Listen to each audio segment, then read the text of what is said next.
Well, here's my score of the month or something. I got a generac 8500 EFI for the best price of all, free 99, and I'm pretty pumped about that.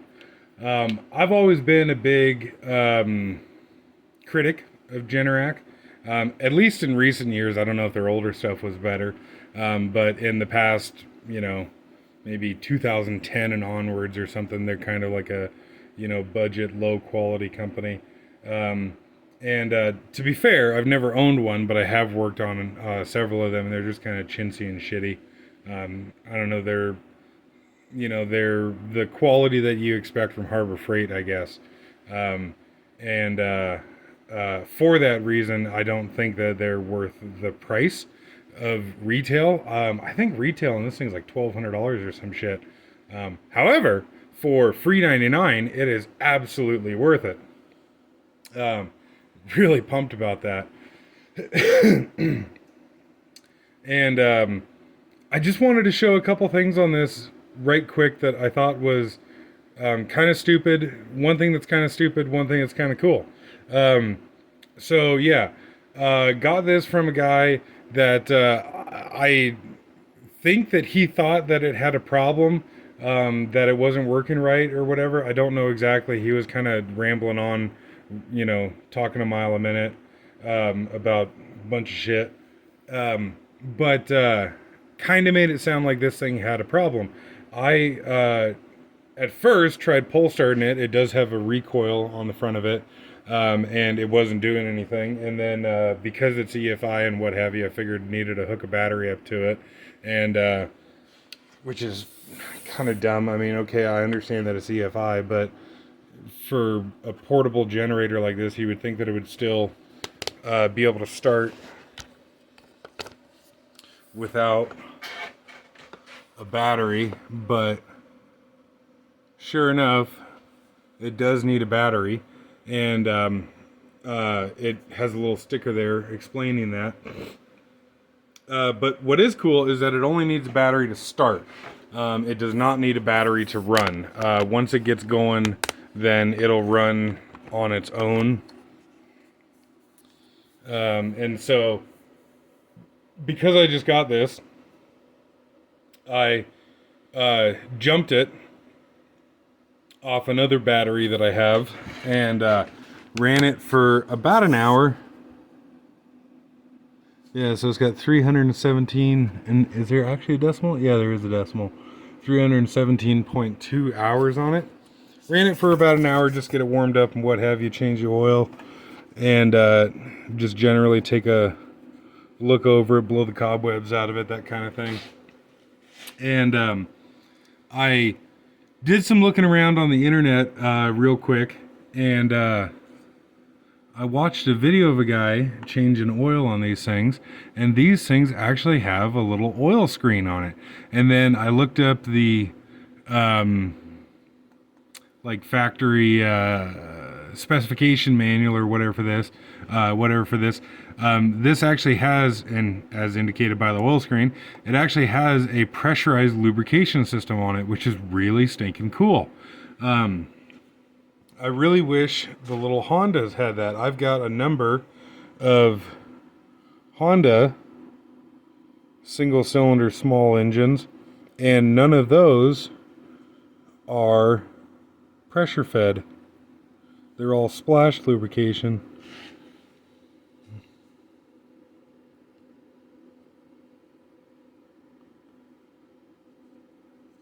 Okay, it looks like the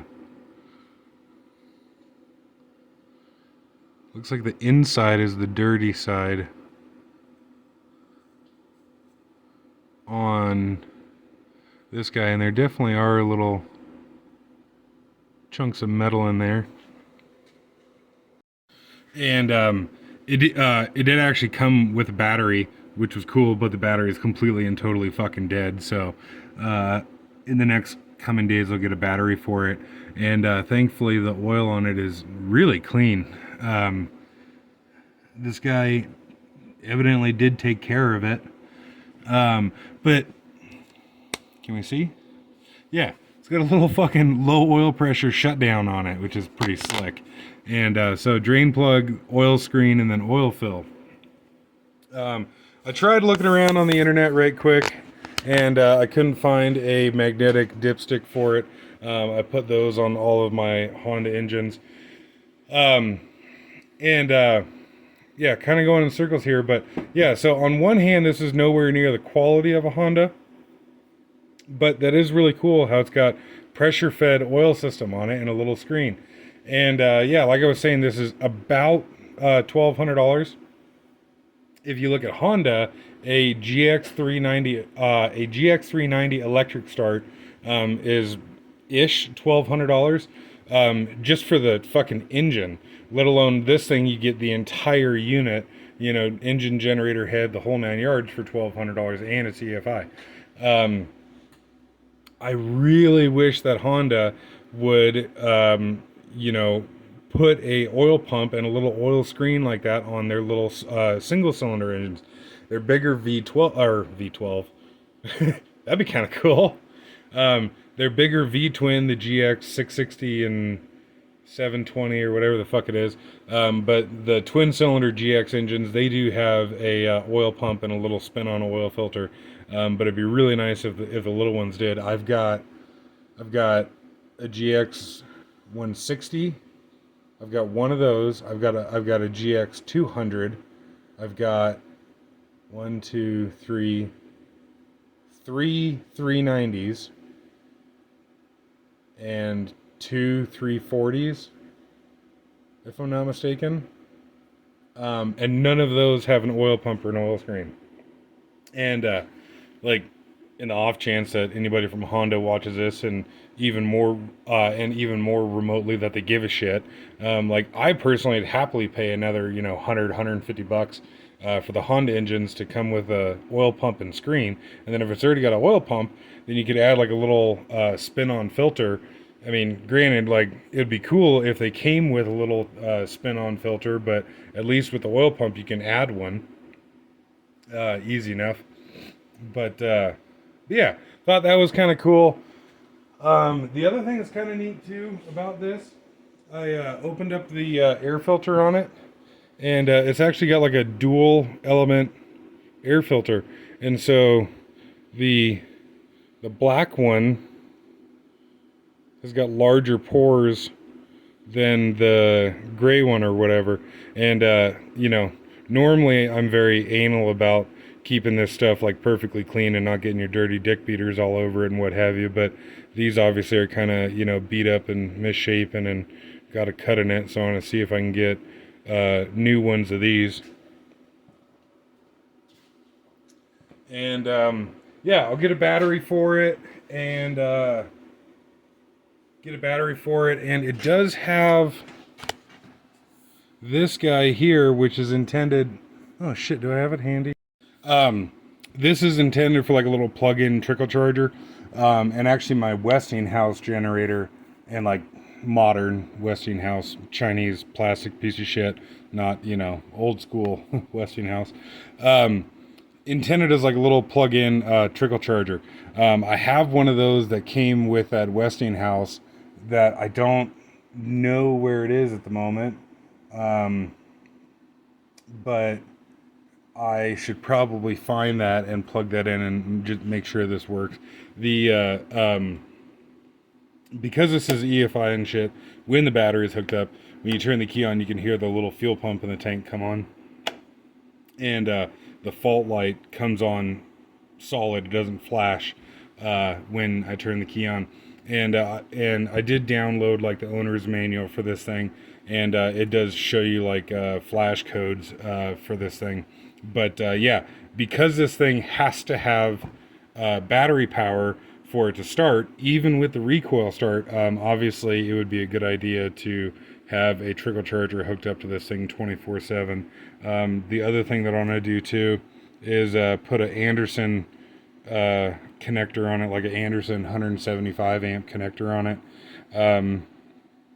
because I'm trying to go through all of my equipment and put an Anderson connector on everything and have them all be all be the 175 amp connector so that everything is compatible, and I can, you know, just makes life easy when everything's got the same connector. And like, it would have been nice earlier today to say, you know, plug the generator into the forklift and jump start it off the forklift. That would have been handy. But yeah, just thought I'd show that right quick and talk about how this thing has to have a battery. And yeah, like I said, I'll get a battery for it and maybe make some other videos about it. On one hand, I didn't need another generator, but the price was right on it, and I do have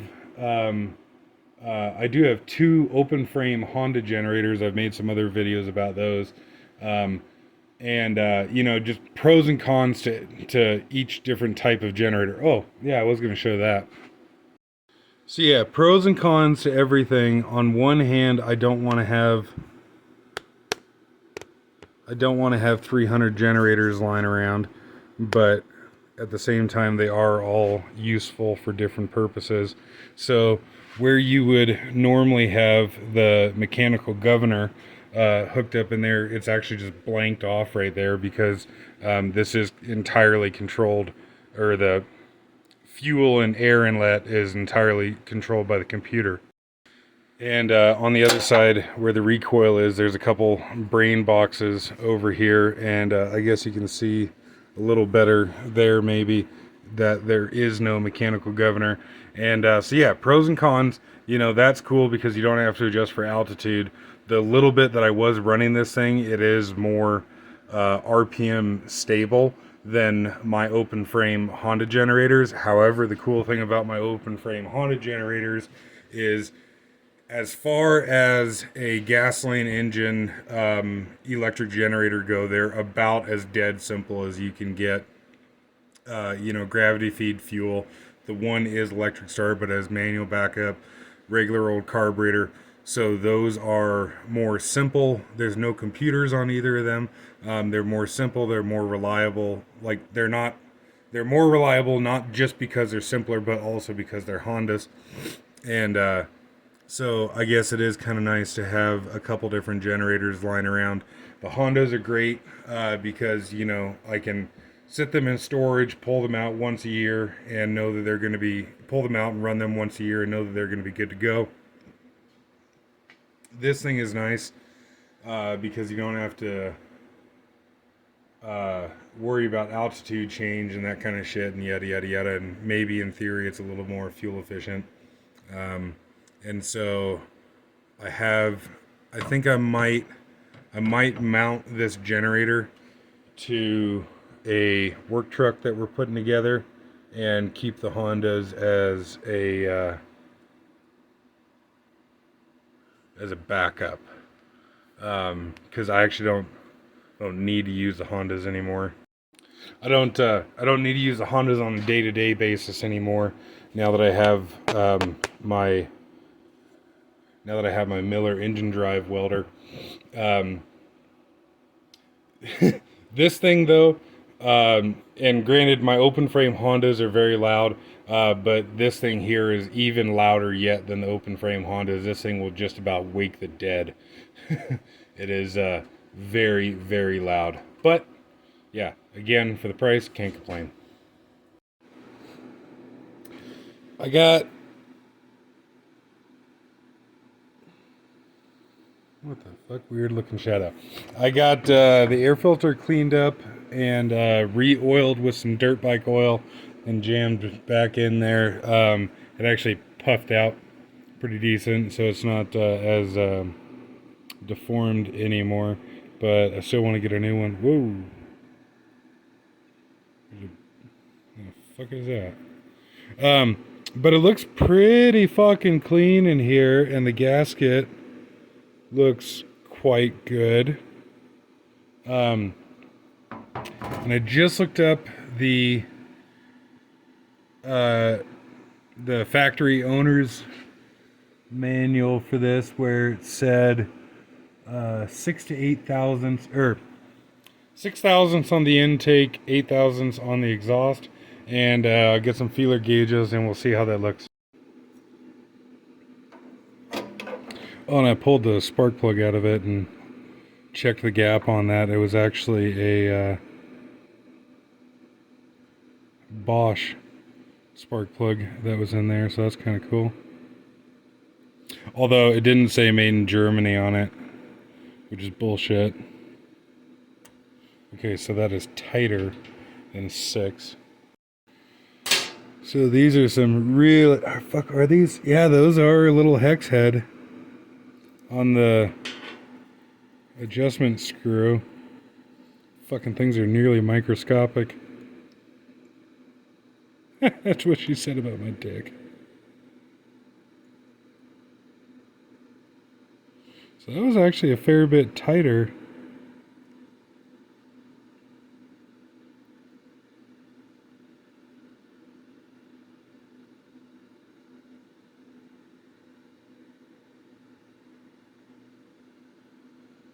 It was supposed to be.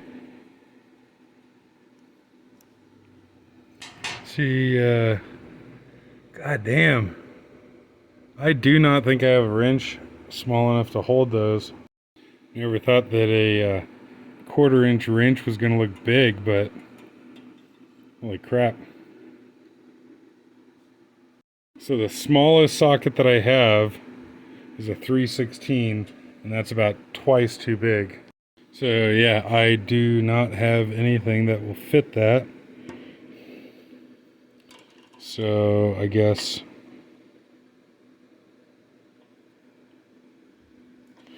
a pair of pliers it is.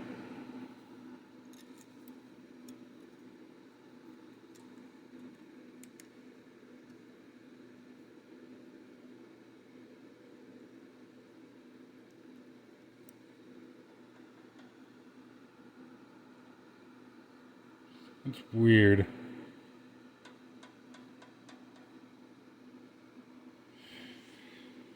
The valve clearance was less than it was supposed to be, which I would assume would make sense. The guy was saying it was hard to start. But ooh, interesting. This thing makes the same clicking noise as my Miller Trailblazer does when you turn the key on, and this feels like a stepper motor on the throttle, and so maybe that is exactly why it makes the same clicking noise as the Trailblazer. On the Trailblazer, everybody says fucking fuel injectors. It's not the fuel injectors. It's the stepper motor on the throttle, reset into 0, that makes that noise that bzz when you turn it on, like ignition on. But yeah, get these adjusted up, and I'm going to turn the engine over a couple times, make sure that feels right. Move the camera out of the way to make it... oh, holy shit, what the fuck was that? Move the camera out of the way to make it easier to adjust the valves. And as it turns out, that's not a hex on the adjusting screw. It's actually a little square. I have no idea what size those are, the little square. But they're fucking tiny, I guess. There's my thumb for reference. But those were a couple thousandths too tight. I suppose that would explain why it was hard to start for the guy, and kind of what he was complaining about. And I'll get a battery for this thing and try it out, test it out, load test it on a couple things. Be kind of interesting. I'm really curious to see how this does starting my well pump. My Trailblazer, Miller Trailblazer, starts at obviously no problem, and it's a pretty shallow well pump. I don't know exactly what it is, maybe 1.5 horse, 2 horse well pump. It's not very big. The Trailblazer has no issue with it whatsoever. I've got a Honda EB6500, the open frame, and that will start it, but it seems like it's hard for it to do. Once the well pump is started, it runs just fine. But if the well pump has to start and stop and cycle, then I just don't like how much of a load it seems to put on the generator. Not only because I don't want to damage the generator, but also I don't want to damage the well pump. This is rated at another 2,000 watts versus the Honda, so curious to see how this does. And yeah, fuck, for free and a little bit of TLC, wouldn't be a bad deal to have this thing laying around.